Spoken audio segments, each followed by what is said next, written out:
Hello and welcome back to Shakesyear. We are working on the Puritan and we get to meet a new character. We get to meet a few new characters today. We're going to hear from George Pye-board today, who's an old scholar and a citizen of the town where everybody is.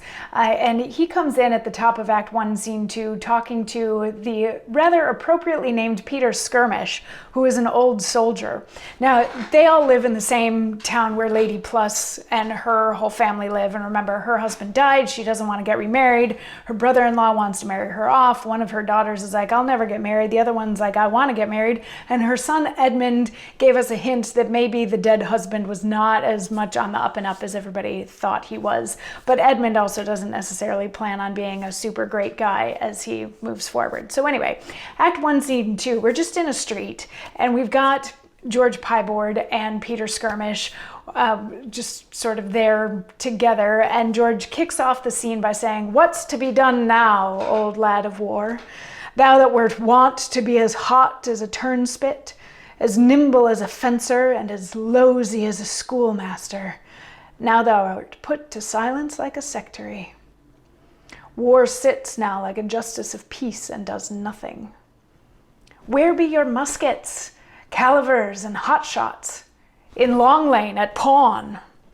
At pawn.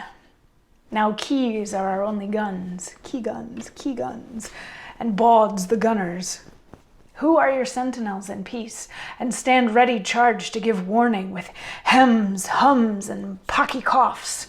Only your chambers are licensed to play upon you, and drabs even now to give fire to 'em."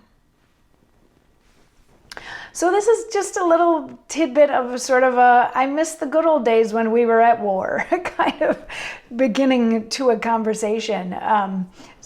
George is an old scholar and Skirmish is an old soldier, and George is kicking things off like, what are we supposed to do now that we're not at war? Like, wasn't it better? And like, what are, people aren't fighting. There's not the stuff going on anymore. Like, we're all just sort of sitting around wasting away. This isn't any good. And Skirmish jumps in. He's like, yeah, this is, I kind of miss when war was going on. Like, I have to spend all this money now that I'm a civilian that I didn't have to when I was a soldier. So now I'm poor on top of everything else.